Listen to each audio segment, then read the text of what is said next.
Welcome everyone to 2024 and the start of the Anarchy Analysis prediction series for the LEC. We're back once again for the winter split, and this is usually my least favorite prediction to make because it's so hard to predict on a goddamn news patch. But yes, all the changes coming in season 15, 14, I don't remember which season we're in, but there's a lot coming in this year, and I'm not sure how this will be reflected in performances. So, week 1 we're predicting all 15 games in a untested meta. So, without further ado, let's get into our matchup of the week.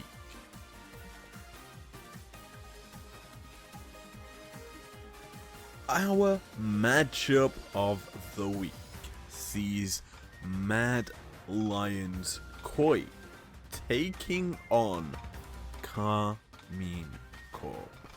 Now, you're probably wondering, what's the story about this one? Why is he going for this of all the best of ones happening this weekend? Well, simply put, you've got arguably the two most unique rosters coming into this split going up against one another. The fact that Mad Lions dropped pretty much everyone except for El Yoya to go for this super phenomenal Spanish squad plus Friscovi, who's Polish. But it's like you've got a lineup there of rookies, and if you know what the Mad Lions are like, they do very, very good with rookie players and developing them as a whole. Now, the big difference between the Mad Lions of last split and the Mad of this split is they've also lost their coaching staff who kind of developed these players. Mac has been a phenomenal coach in the league for so many years and has kind of elevated Mad Lions and the rest of the competition to a new level with his crazy strategies that make teams better. Obviously, he is now with, if I remember, a different squad.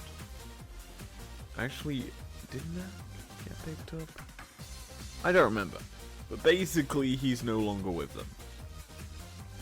He definitely did get picked up. Yeah. Mad versus Carmine Corp is a big matchup.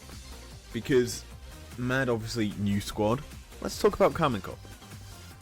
You've got players in this squad thrown together of sorts.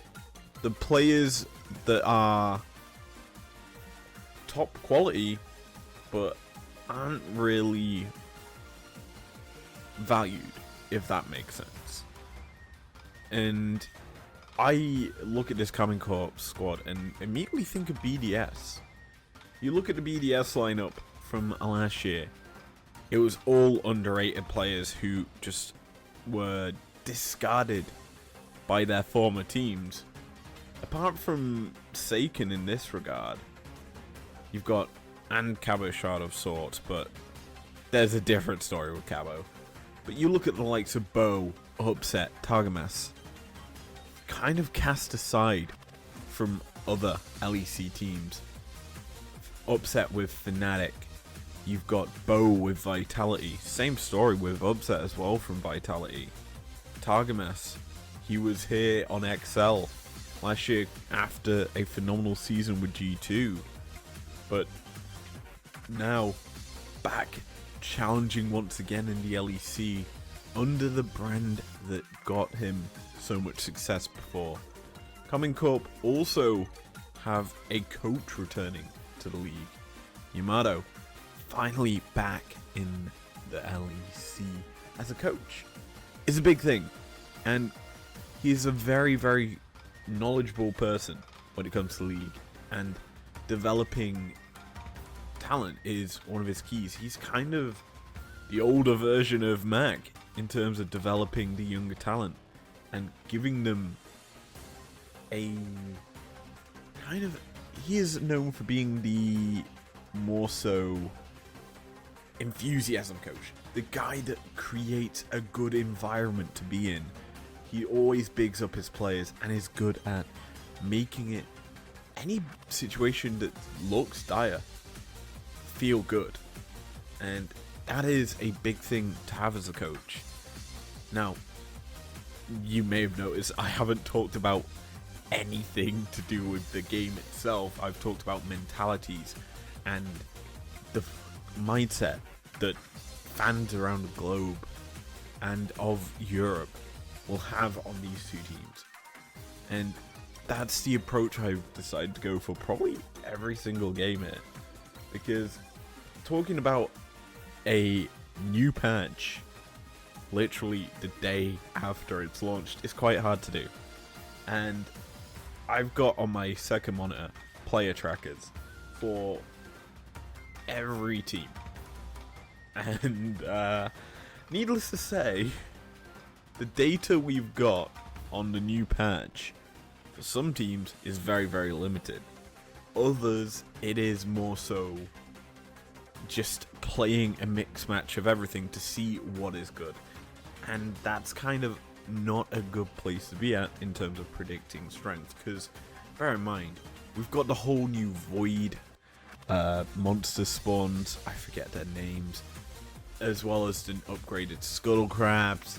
We've got a whole lot of new things that changed the League of Legends map as well, and it's gonna be hard to quantify success based off of solo queue, because yet again, high ranks are trying new picks and everything. Low ranks is trying to find the comfort that they used to have with certain picks. It's kind of bizarre, but if I were to give some like picks that we probably will see coming out in this weekend, you're definitely looking at safety across the bot lane with an engaged support. Mid lane has been seeing quite a bit of assassin heavy picks from solo queue, as well as the casual bruisery tops, the Aatroxes, the Gragas's, things like that have been finding more success. I see more so as popularity than success, because the win rates are obviously not the best in some regards. But yeah, I would say this game, as we need to actually make a prediction here, I think what will have happened by the time this game happens, because it is the second to last game of the weekend, we'll have some sort of like meta semi-developing in the opening week with how the teams want to play around early game, how each team wants to play. Because bear in mind, last year you look at teams like BDS, they developed a Drake taking comp or strategy throughout the season, as in a very noisy car goes by.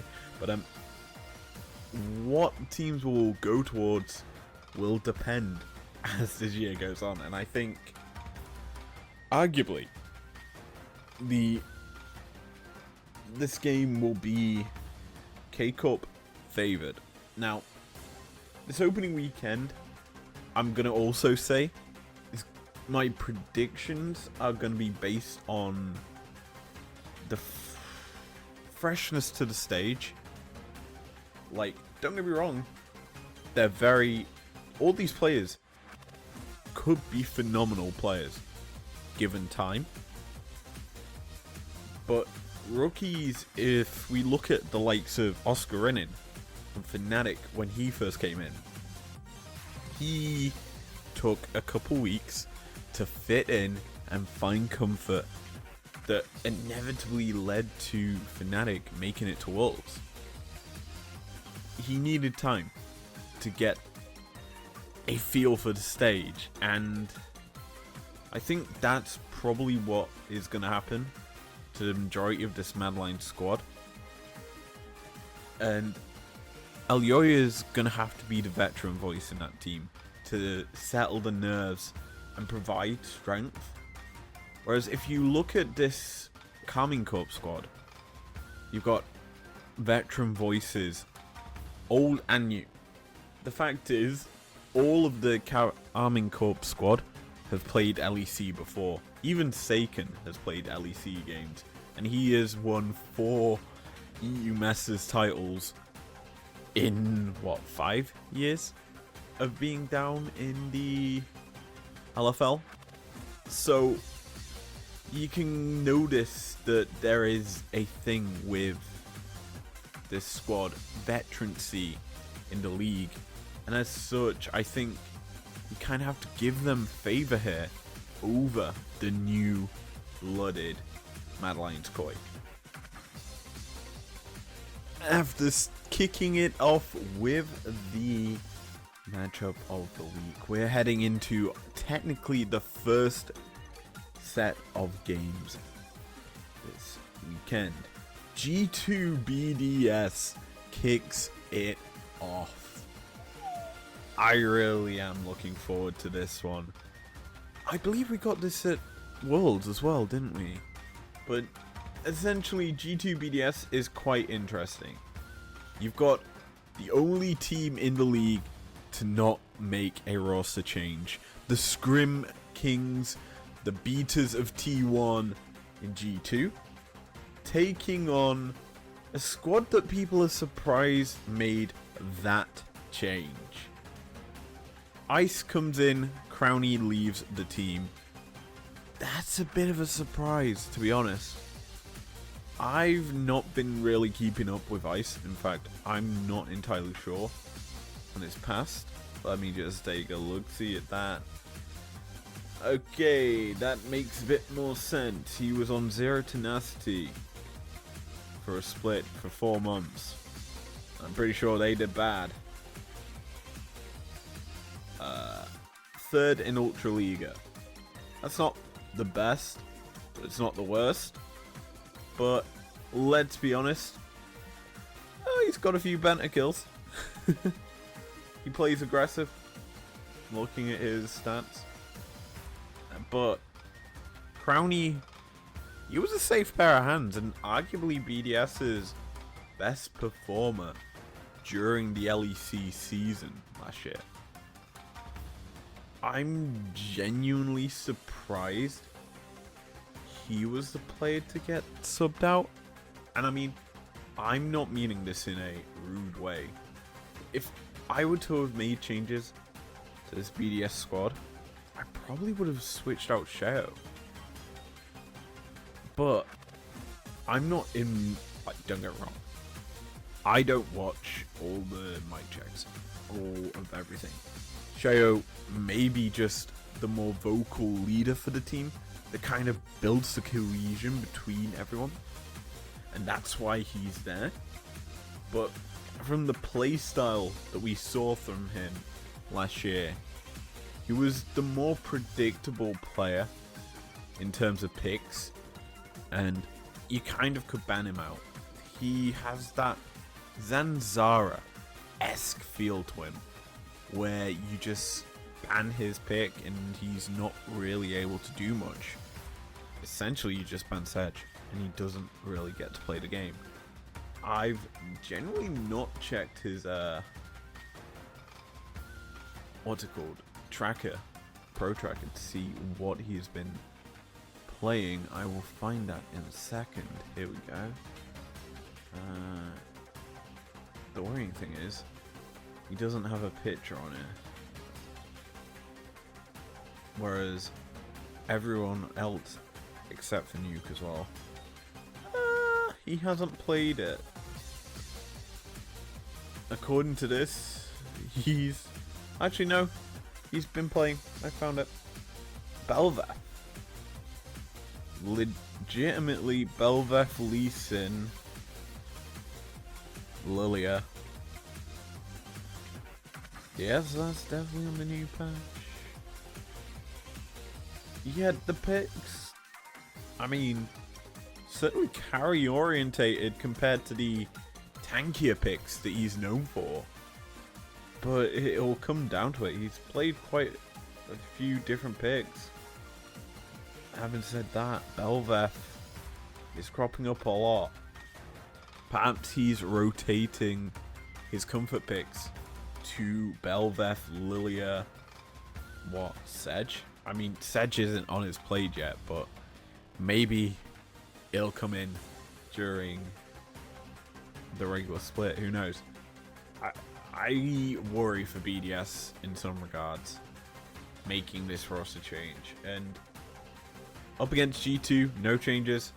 Still the same dominant squad that won the league last year. New challenges, obviously, this year with new teams, new faces in the league. But they're still my favorites to win this matchup and possibly be top 2, top 3 at the end of this split. But yeah, G2 takes our opening game. Well, I can be accused of being Rogue as of 33 once more, as Rogue make their valiant return to the LEC. After a year of being coy, they're here to hood up, suit up, and beat everyone up. This time, they bring in 2 new players as Marcoon joins from their opposition in their opening weekend game, as well as Zoelis, the former LDLC hot laner. That's probably the best place you'll know him from. And as well as being the LFL Spring Playoff Champions. And I don't think he won a... No, he didn't win a European Masters. I thought he was on that LDLC that had. Never mind. But yes, Marcoon is a bigger improvement for me in terms of Rogue. As, let's be honest, the Marcoon versus Malrang, you look at the stylization of the players.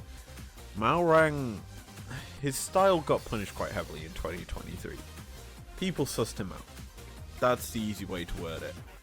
And 2022, sure, Rogue won the league off the back of that guy making insane plays, because why is he there? That is the response line for Malrang.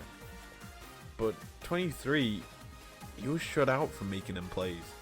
Players out-farmed him and outperformed him, making it hard for Rogue, or Koi back then, to find success.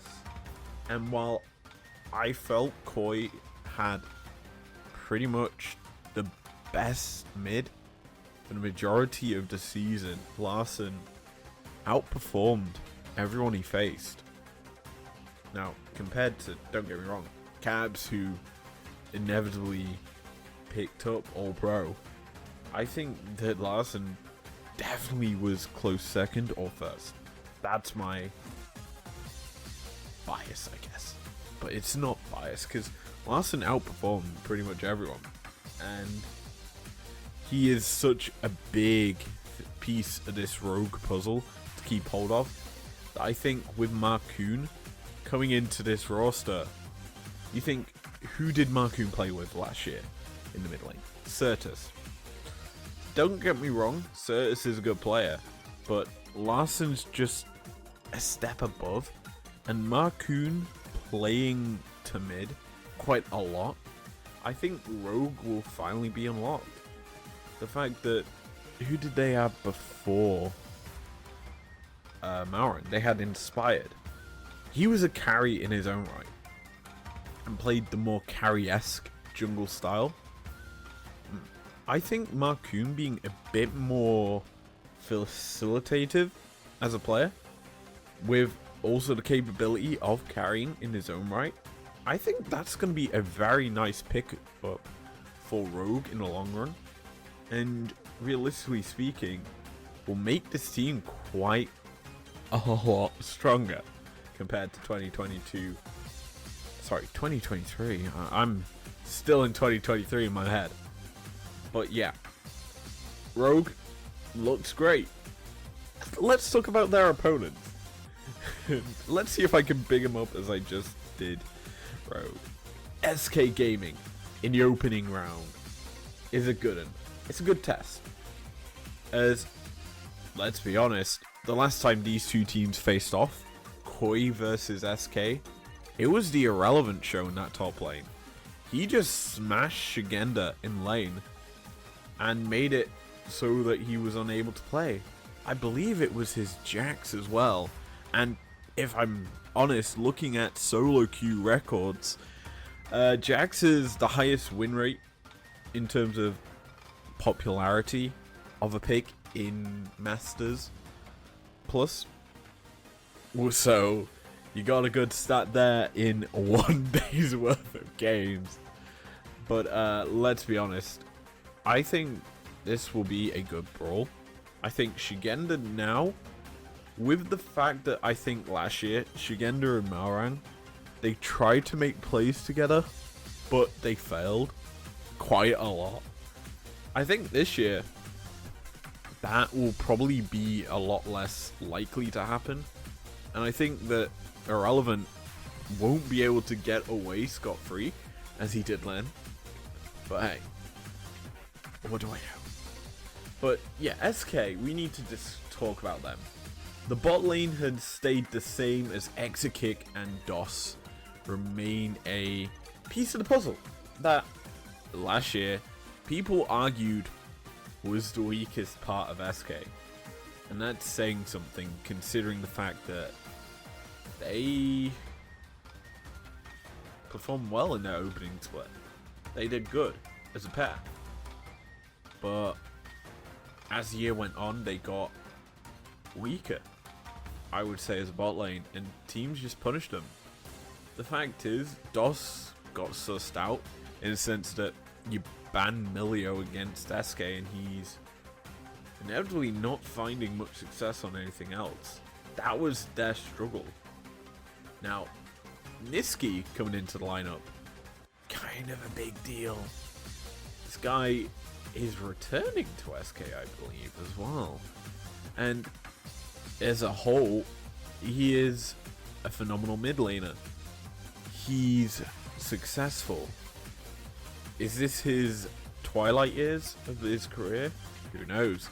But let's be honest, as a player, he's very good at coaching the team in terms of bringing communication and bringing the needed voice. Marcoon was kind of that voice for SK last year, and he's gone. So you bring in an experienced shot caller in Niski, who controls the game from the mid lane. It's a great pickup in my opinion for SK, and it should be a fairly good old brawl on the Rift coming up in the second game of the week. I've got to give my prediction here. It's me.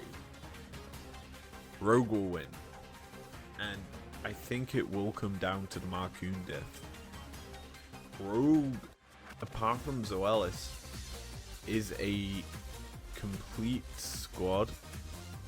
Actually, same story for SK.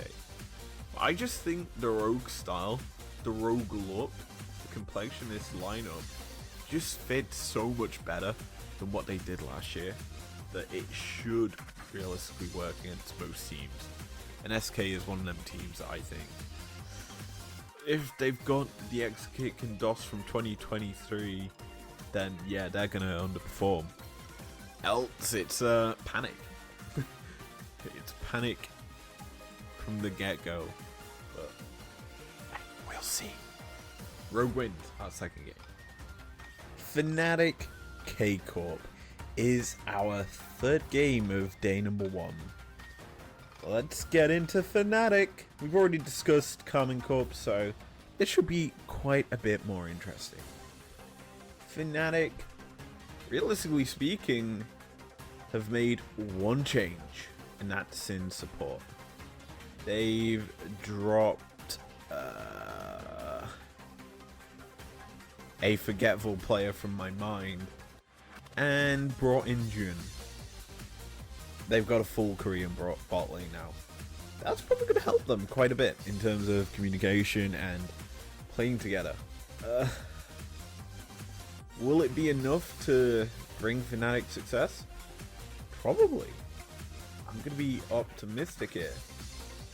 I like this Fnatic roster in terms of look and appeal. I think you've brought in a player to mesh well with Noah, which is always a good thing. Looking at Jung, he's played quite a lot on the DRX squad to start with, and then he went to Kwangdong Freck. I can't pronounce that name, apologies. And well, yeah, LCK Summer kind of was a bit more of a slaughter for them. In fact, he's kind of not performed too good overall in terms of his tournament results. I don't think that's too impactful in terms of how they'll finish, but hey, let's be honest, I like the fact that they've done something. Because as a whole, Fnatic did need to make a change. I think there was a little bit of a issue with that roster. But looking at this squad coming into their new season, I think that Osgurinen, it will be in a good place. Obviously, the last time we saw him, he was just coming off of surgery at Worlds, where his hand was injured. He missed the entire LEC finals due to the said hand issue. I think this year is probably going to be his year as a top laner. He's going to have like an Irrelevant-esque story where he's like so good for the squad that he's not really talked about, but is just very competent as a top laner. And the reason he's very competent is he'll be facilitated by the best jungler in the LEC. Razork is great. He's a phenomenal player. And he's looking to carry. If I look at his solo queue, he's playing a lot of the likes of Xin, Nocturne. He's even, if I remember correctly, been playing Lilia. Well, Viego and Lee Sin as well in that pool. So he's playing carries, which is great to see because it means that the rest of this team can kind of play a bit more resourceful. Osgurinen can like pivot to Poppy. You've got the likes of Silas making its appearance again, Gragas as well. And that kind of means that Humanoid can play also a bit more carry orientated like AP picks. Akali and LeBlanc have kind of been his go-to so far in solo queue. Looking at that. But hey, it may change because Akali in mid lane in 2024 probably won't be a thing we see a lot of. And now I get absolutely shafted by week one. Everyone is playing the pick. But hey, let's just say this. I've predicted Fnatic to win here against K-Corp. Now I get to bring in the arguments as to why K-Corp won't win here, whereas they'll win against Mad. Fnatic made one small change, and you look at the change they made, it's like an okay, sure, whatever. You're making one slight change. It's a little annoying that Trimby is the one to suffer, considering he should be in a team this year, and he's not. Which is nuts. But I think Fnatic making a change like this will allow them to be a bit more flexible. Make it so that they're not as predictable. Like, if you don't make a change and you finished, what, second overall, but you barely scraped into playoffs, you kind of have to realize, yeah, we need to make a change here. And of the pieces of the squad, I guess Trimby, well, the bot lane was kind of the weak point in the last year, so they did switch it out and made changes. But I just think they'll find success in spring. Though, who knows? They may get the exact same sort of results they did in winter last year. I keep getting the seasons mixed up. But Carmine Corp, I think, will take a little time to gel. They are obviously one of the more built teams. Same story with Mad. But I think here this should be a little bit more of a jungle punishing game. It'll be less of a lane dominating game, if that makes sense. I think the lanes are quite even overall. But yeah, game 3 out of the way. 2 more games to go, day 1. Woo! So we get into our other new team or old team. It's a combo of old teams. XL and Giants combined to make Giant X. Basically a bigger version of Twitter. That's the joke I'll go with. They're playing Vitality in their opening game. And this is where we get to talk about Vitality.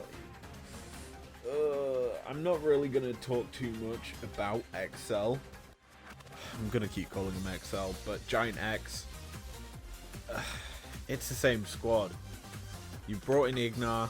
I like that move. Ignar, seasoned vet. You remember back in days of Misfits, taking it to SKT1 all the way to 5th game, but then inevitably losing. That's the Ignar that everyone knows. But yeah, he's tore it up over in NA for quite some time. I'd say he's one of the better performing bowling that, or supports, that just isn't like, it's not that he's bad, but it's not like he's overhyped. He's just Ignar, a great player overall, and I like this coming in to the roster as a sort of sure up. Don't get me wrong, I think that XL last year, the bot lane never really clicked across every version of the roster. But here it's going to be a bit more interesting, because you are essentially, I'm also trying to find XL from last year, the players that were on it. It's quite hard. We'll just look at it this way. This is the easy way to find it.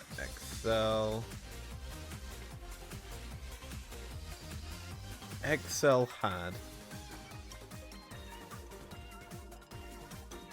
so many good players that they realistically threw it away.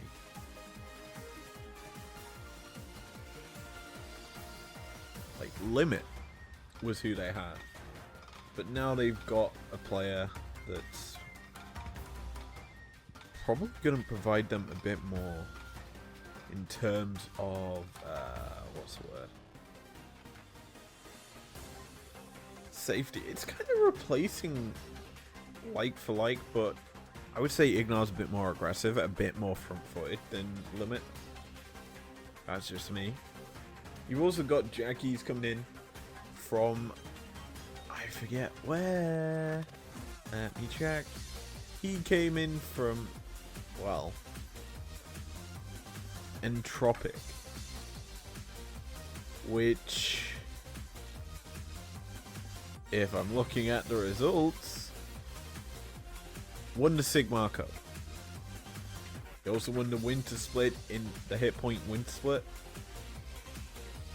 And lost in the summer play-ins for EU Masters. Can't really say much than that. He won his league so many times over. He's finally getting a chance on the big stage.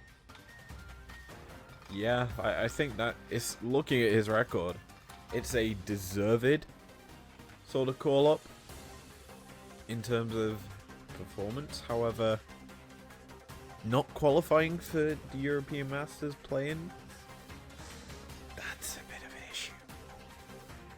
Oh, sorry, for the main stage ever in his career, bit of an issue, all things considered. But hey, let's just put it this way. Giant X looks like a squad that probably will do good. You've got a lot of not mature, senior players in the squad, with Ignat kind of shoring that up with Odo and Patrick. You've got Peach on his second stint here in the LEC. I can't really say much about him, considering I shit-talked him quite a bit last year. Him now on the LEC stage, I liked him towards the end of the year. He's sort of stepped it up, was less predictable, was more so a better flowing jungler that created opportunities for XL then. But again, will Giant X be a massive failure like XL were for the majority of the season? Because bear in mind, they were in the same situation as Fnatic. They left it to the last chance in order to qualify for season finals, and they did it, but it just made it so that no one really had hope in them. But yeah, speaking of a team that no one has hope in, let's talk about Vitality. Oh, that's such a bad segue. Vitality. Oh no. It's one of them squads that's set up to be a super team. Vitality super teams never work out, it seems. VTO replaces Perks. You've got Kazi returning to the lineup. Hylissang is still with him, so they've just moved over from that. Douglas and Photon. Photon, arguably one of the strongest points of Vitality last year, retains his spot, and Douglas gets the promotion. He's been with Vitality for some time, a year on Vitality B, and now he's on the Vitality squad for the first time in his career on the LEC stage. This will be interesting because Vitality as a whole, if I remember correctly about Vitality B, they're a squad that kind of just, you know, vibe. They make it up from time to time into a better position. Pretty sure he played a game last year for Vitality, replacing Bo for a week. I'm actually going to check that because I'm pretty sure he did play a game for Vitality. Vitality. Where art thou, Vitality? Do we have any Vitality points? Honestly, I'm looking on GOL right now for Vitality because there we go. We'll go team stats. That's the easy way. They didn't make season finals, did they? Nice. Winter season. No, I want to go to bloody LEC summer playoffs. They went in there. God, what was it? Summer split. They've got to be in there.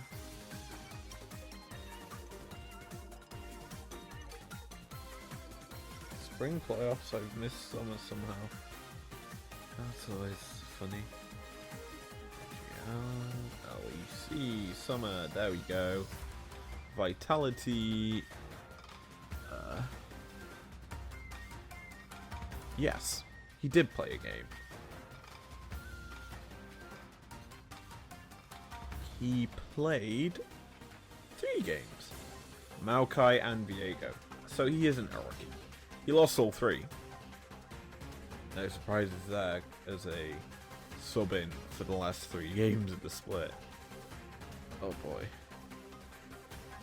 I'm gonna be honest. Not a big fan of the Vitality squad.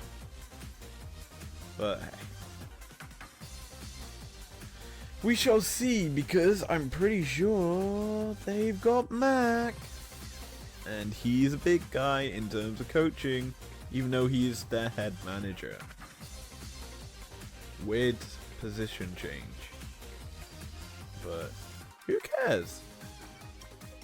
This should be a nice change of pace for him. So, let me get into the actual prediction of GX versus Vitality. Yes, is their answer. I've gone with GX. I think it's a better flowing squad. I think Vitality suck. Nothing else needs to be said. The final game of day number 1 is Team Heretics, also known as G2 2019, plus Flackid from G2 2022, and Kaiser from Mad, versus Mad. Oh god, this is going to be a fun one. We'll ignore Mad because we've kind of discussed them already in the match of the week. But Team Heretics, yeah, you've brought back the G2 squad that won an MSI trophy. Congrats. Do I think it's a good enough squad to compete in the LEC this year? Probably. 5th, 6th. And that's probably because Yankos will carry him. I think that Perks is getting past his prime. He has kind of underperformed the past few years, and it's not really looked the best for him. As for Wonder, I mean, he took pretty much half a year off with him getting benched by Fnatic, and you know, he's probably used that time to bounce back. But hey, I would say that this squad, this Heretic squad, has got strength. The fact that they are seasoned vets, they've played with each other for so many years. It's probably one of the most probably the team with the most games in the LEC somehow, and it's a new squad put together. But yeah, I think that this team will be better than a fresh rookie squad in the Mad Lions for a opening game.